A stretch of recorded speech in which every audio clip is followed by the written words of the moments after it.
Naples, ville vibrante où les passions pour le football et la culture se rencontrent.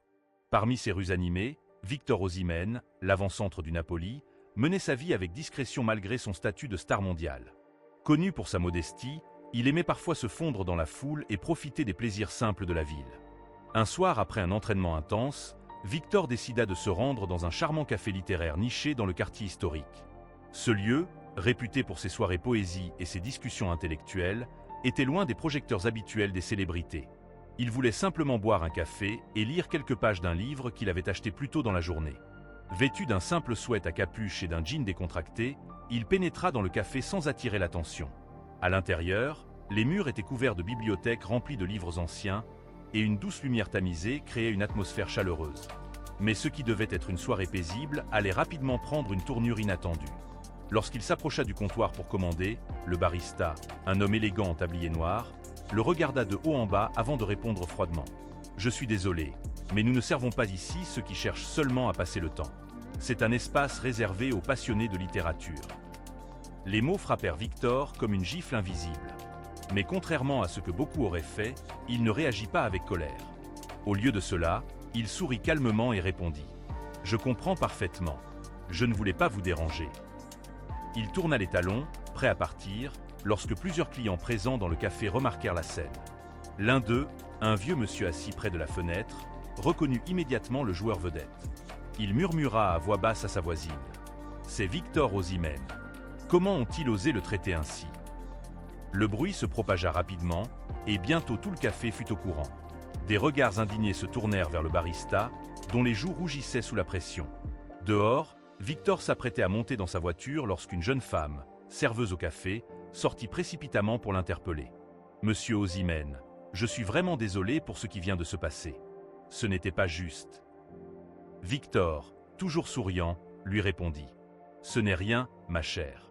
Les gens jugent souvent sur les apparences, mais cela ne définit pas qui nous sommes vraiment. » Pendant ce temps, à l'intérieur, le propriétaire du café, un écrivain respecté de la région, interrogeait sévèrement le barista. « As-tu vraiment réalisé ce que tu viens de faire ?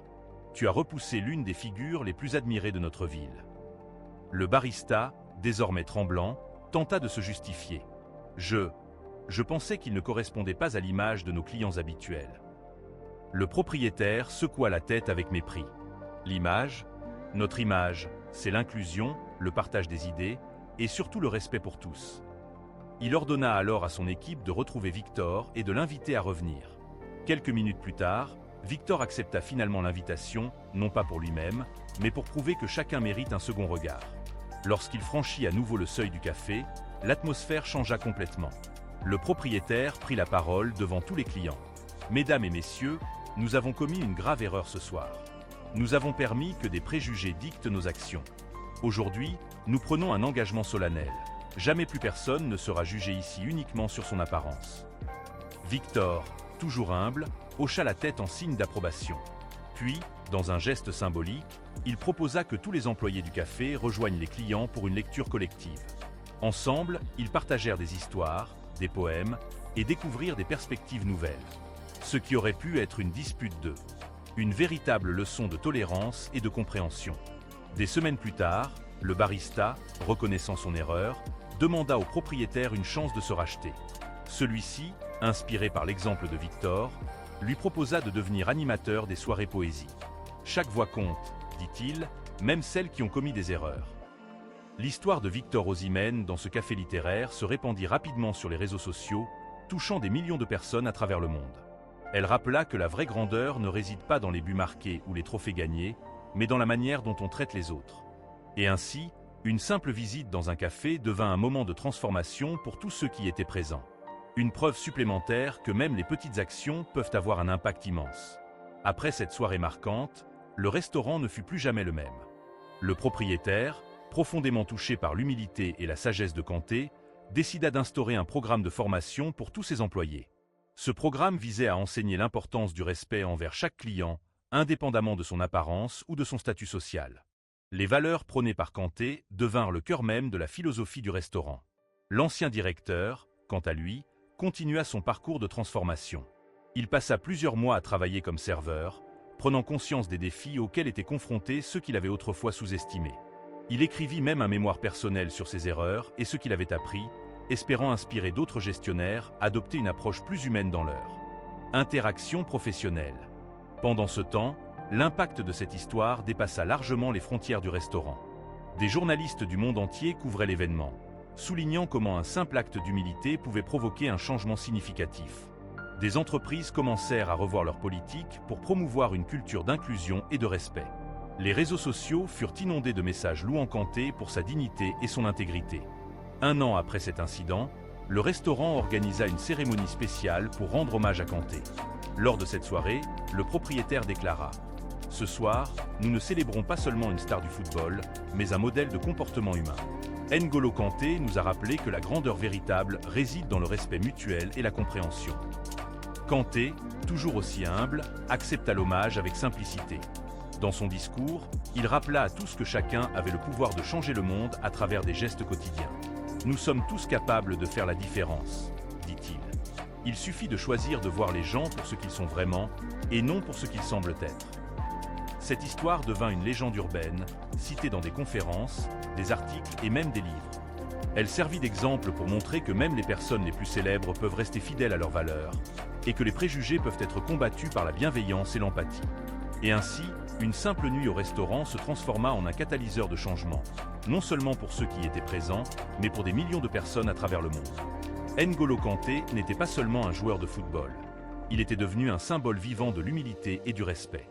Monsieur Osimhen, quel honneur de vous revoir. Votre table est prête. Avant de se diriger vers la salle, Victor remarqua le barista, désormais en tablier. Ils échangèrent un regard. À la surprise générale, Osimhen sourit et tendit la main. Le barista, visiblement ému, la serra fermement. « Merci pour cette leçon, monsieur Osimhen. Je suis un homme différent maintenant. » La scène fut applaudie par tous les clients présents.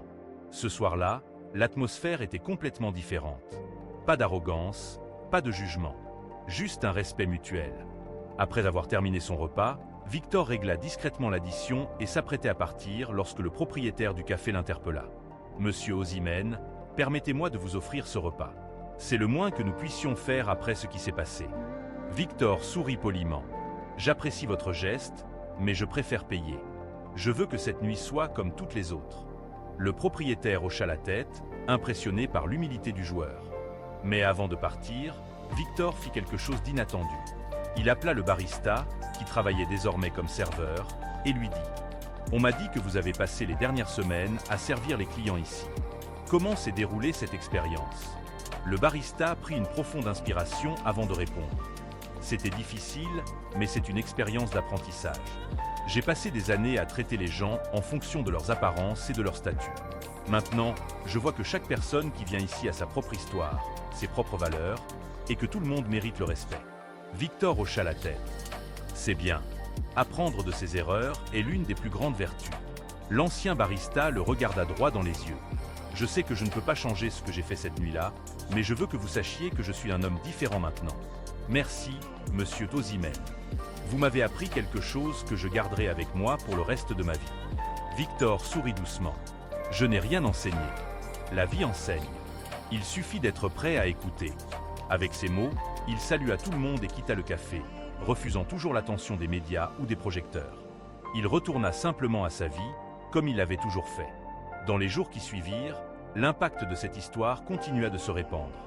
Des restaurants et cafés à travers Naples, puis dans toute l'Italie, commencèrent à adopter des politiques plus inclusives, soulignant qu'aucun client ne devrait être jugé sur son apparence. L'attitude de l'ancien barista fut largement discutée. Pour certains, il avait véritablement changé. Pour d'autres, cela restait à prouver. Mais une chose était certaine, il ne traiterait plus jamais personne de la même manière.